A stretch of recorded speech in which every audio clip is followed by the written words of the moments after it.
একদিন এক গাধা আর এক গরু এক খামারে একসাথে বাস করত। দুজনেই মালিকের খামারে কঠোর পরিশ্রম করত, কিন্তু তারা দুজনেই স্বপ্ন দেখত স্বাধীনতার।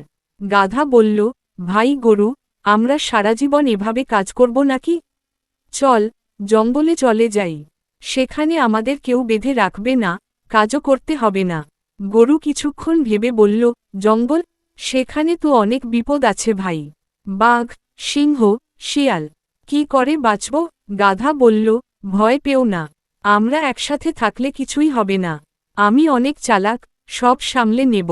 অনেক চিন্তাভাবনার পর গরু রাজি হল। এক রাতে তারা খামার থেকে পালিয়ে জঙ্গলের পথে পা বাড়াল। প্রথম দিকে জঙ্গল তাদের কাছে স্বপ্নপুরী মনে হল। বড় বড় গাছ, পাখির গান, ঠান্ডা হাওয়া। তারা আনন্দে লাফালাফি করল। গাধা বলল, দেখেছ, এটাই আসল জীবন। কিন্তু কিছুক্ষণের মধ্যেই সমস্যা শুরু হল।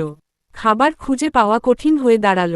গরু তো ঘাস খেতে পারে, কিন্তু গাধা খুঁজে পাচ্ছিল না পরিচিত কোনো খাবার। রাত হলে ঠান্ডা পড়ল। চারদিকে হিংস্র প্রাণীদের ডাক শোনা গেল, বাঘের গর্জন, শিয়ালের ডাক, হুলু বোলানো বাতাস। গরু ভয়ে গাছের নিচে কুঁকড়ে বসে পড়ল। গাধাও কাঁপতে লাগল। পরের দিন তারা খাবারের সন্ধানে বের হল। হঠাৎ এক শিয়াল এলো তাদের কাছে। খুব ভদ্রভাবে বলল, বন্ধুরা, তোমরা নতুন এসেছ বুঝি? আমার সঙ্গে চলো, আমি তোমাদের থাকার ভালো জায়গা দেখাব। গাধা তো খুব খুশি হল। বলল, দেখেছ, এখানে সবাই কত ভালো মানুষ। গরু একটু সন্দেহ করলেও গাধার পেছনে পেছনে চলল। শিয়াল তাদের একটি গুহার সামনে নিয়ে এল। বলল, এখানেই থাকো, নিরাপদ। আর তারপর চোখের আড়াল হয়ে গেল। কিছুক্ষণ পরে হঠাৎ গুহা থেকে বেরিয়ে এল এক বিশাল বাঘ। গরু আর গাধা দেখেই বোঝে, এই শিয়ালের ফাঁদ ছিল। বাঘ হা করে এগিয়ে এল। গাধা তো ভয় হকচকিয়ে গেল, দৌড়েও পালাতে পারল না। তখন গরু হুঁশিয়ারি দিয়ে চিৎকার করল, ভাই গাধা, দৌড়াও, এখন না পালালে রক্ষা নেই। তারা দুজন প্রাণপণে দৌড়াতে শুরু করল। বাঘও তাদের পেছনে পেছনে ছুটল। অনেকক্ষণ দৌড়ানোর পর তারা এক ঝোপের মধ্যে লুকিয়ে পড়ল। বাঘ কিছুক্ষণ খোঁজার পর হার মেনে ফিরে গেল।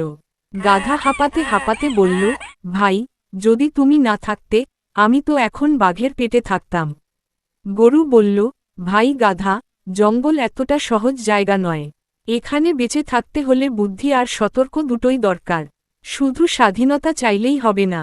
গাধা মাথা নাড়ল। তারা বুঝতে পারল, খামারে জীবন কঠিন হলেও নিরাপদ ছিল, জঙ্গলে বাঁচা অনেক বেশি কঠিন। শেষ পর্যন্ত তারা সিদ্ধান্ত নিল, খামারে ফিরে যাবে। তারা মালিকের কাছে ক্ষমা চাইল। মালিকও তাদের ফিরে পেয়ে খুশি হল। এরপর থেকে গাধা আর গরু পরিশ্রম করে, মনোযোগ দিয়ে কাজ করতে লাগল, কারণ তারা জানত, স্বাধীনতা মানে শুধু মজা নয়, দায়িত্বও বয়ে আনে। শিক্ষা: স্বাধীনতা মূল্যবান, কিন্তু তার সাথে দায়িত্ব আর সতর্কতার প্রয়োজন হয়।